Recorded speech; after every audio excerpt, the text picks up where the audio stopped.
আমরা সাধারণত দুইটি কালে বিশ্বাসী, দুই জগতে বিশ্বাসী, ইহজগৎ আর পরজগৎ, ইহকাল আর পরকাল।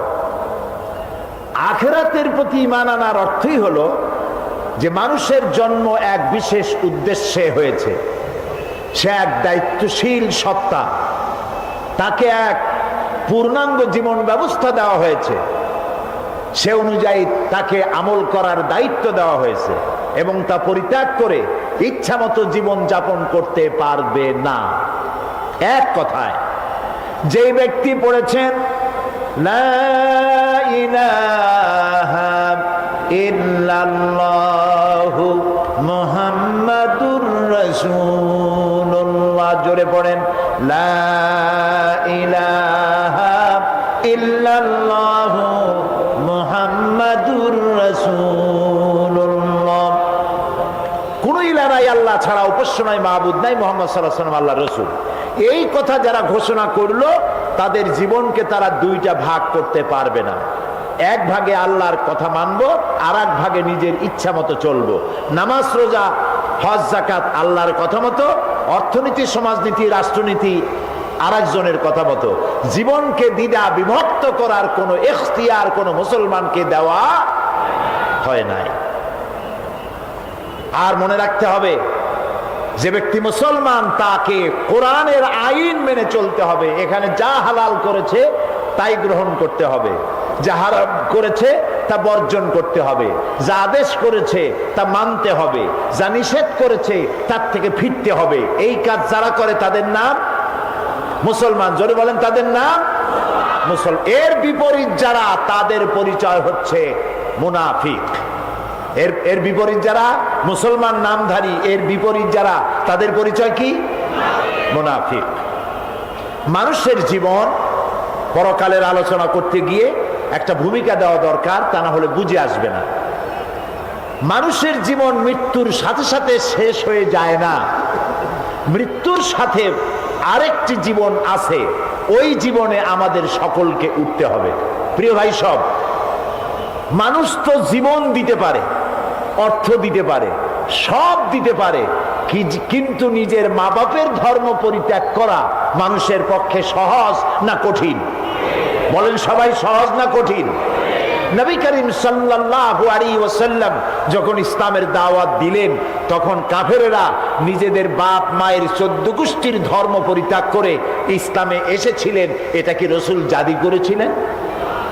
নাউজুবিল্লাহ, জাদু করেন না।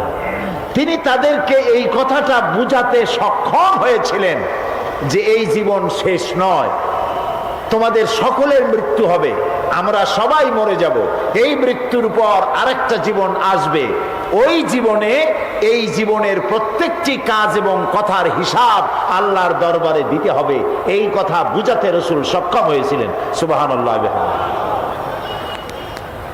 সেই জন্য এই পৃথিবী একদিন শেষ হয়ে যাবে, আমরা মরে যাব, এই পৃথিবী একদিন শেষ হয়ে যাবে, তারপরে নতুন এক জীবন আসবে। কোরআনের পরিভাষায় সেদিনের নাম কিয়ামত, সেই দিনের নাম আখিরাত। প্রিয় ভাই সব, এইটার নাম কোরআন শরীফ। এর নাম কি? এর মধ্যে কয়টা পারা আছে? 30 পারা। 30 পারা কোরআন শরীফের ভেতরে আল্লাহ তাআলা পরকালের জীবন সম্পর্কিত যত কথা বলেছেন, যেমন মৃত্যু, কবর, হাসর, মিজান, সিরাত, শাফাত, জাহান্নাম, জান্নাত, অর্থাৎ পরকাল সম্পর্কিত যত কথা আল্লাহ কোরআন শরীফে বলেছেন, তা সব যদি এক জায়গায় করা হয় তাহলে 10 পারা কোরআন শরীফের সমান হবে। তার মানে গোটা কোরআনের 1/3 পরকালের কথা বলা হয়েছে। একটি মানুষ ভালো হওয়ার জন্য যে আয়াতটি আমি বাছাই করেছি আপনাদের শোনাবার জন্য, এই একটি লম্বা আয়াতের ব্যাখ্যা যদি আমরা আমল করতে পারি, গ্রহণ করতে পারি, দুনিয়ায় সার্থক জীবন, পরকালে জাহান্নাম থেকে আল্লাহ মুক্তি দিবেন। আমরা বলি আমিন। আখিরাতের উপরে ঈমান আনার কারণেই মানুষের জীবন সুন্দর হতে পারে এবং জীবন সুষম হতে পারে। পরকাল হবার একটি যুক্তি এভাবে দেওয়া যায়, বহুত যুক্তি আছে, তা আমি দেব না। এক কথায় বলি, সারা বছর ব্যবসা করার পর যেমন হিসাবের জন্য একটা দিন আসে, সারা বছর পরীক্ষা দেওয়ার পর, লেখাপড়া করার পর পরীক্ষা দেওয়ার যেমন একটি সময় আসে, অনুরূপভাবে এই পৃথিবীতে জীবনকাল শেষ হয়ে যাওয়ার পর একটি সময় আসবে, যেই সময়টার নাম হলো কিয়ামত, যেই সময়টার নাম হলো আখিরাত। এই কিয়ামত কবে হবে এটি প্রশ্ন। আল্লাহ রাব্বুল আলামিন কিয়ামতের কথা বলেছেন, ইন্নাল্লাহা ইনদাহু ইলমুস সাআ ওয়া ইউনাজ্জিলুল গায়সা ওয়া ইয়ালামু মা ফিল আরহাম ওয়া মা তাদরি নাফসুম মাযা তাকসিবু গাদা ওয়া মা তাদরি নাফসুম বিআইয়ি আরদিন তামুত ইন্নাল্লাহা আলিমুন খাবীর। ইন্নাল্লাহা ইনদাহু ইলমুস সাআ, নিশ্চয়ই কিয়ামত কবে হবে এই জ্ঞান আল্লাহর কাছে। এই জ্ঞান কার কাছে? কিয়ামত কবে হবে এ কথা কেউ বলতে পারবে না। কে পারবেন বলতে? আল্লাহ তাআলা। এখানে আল্লাহ তাআলা 5টি জ্ঞানের কথা বলেছেন, যে 5টি বিষয় আল্লাহর নলেজে রয়েছে। অসংখ্য জিনিস আল্লাহর নলেজে, সবই আল্লাহর নোটিশে। আল্লাহ তাআলা এখানে 5টি কথা বলছেন। কিয়ামত কবে হবে এটা আল্লাহ তাআলা জানেন। ওয়া ইউনাজ্জিলুল গায়স, আর বৃষ্টি বর্ষণ কবে কখন হবে এটাও আল্লাহ বলতে পারেন কখন হবে। রেডিও, টেলিভিশন, ব্যারোমিটার যন্ত্রের মাধ্যমে আবহাওয়া পরিদপ্তর তাদেরকে খবর জানায়। সেই খবর অনুযায়ী রেডিও টেলিভিশন বলে আগামীকাল বেলা এতটায়, দুপুরে, বিকেলে অমুক অমুক এলাকায় এত মিলিমিটার বৃষ্টি হতে পারে, বজ্রসহ বৃষ্টি হতে পারে, হবেই এমন কথা কেউ বলতে পারে না। বৃষ্টির আসল জ্ঞান কার কাছে? আল্লাহ তাআলার কাছে।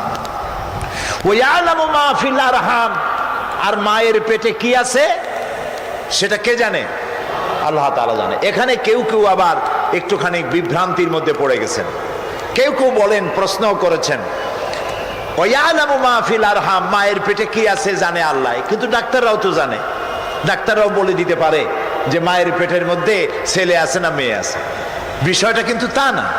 ওয়া ইয়ালামু মা ফিল আরহাম, মায়ের পেটে কি আছে আল্লাহ জানে। তার মানে হচ্ছে মায়ের পেটে যে সন্তান আছে, এই সন্তান ভাগ্যবান না হতভাগ্য, সে দুনিয়ায় ভালো কাজ করবে না খারাপ কাজ করবে, সে কি গরিব হবে নাকি ধনী হবে, সে কি পৃথিবীতে ভালো কাজ করে কিয়ামতে জান্নাতে যাবে না খারাপ কাজ করে জাহান্নামে যাবে।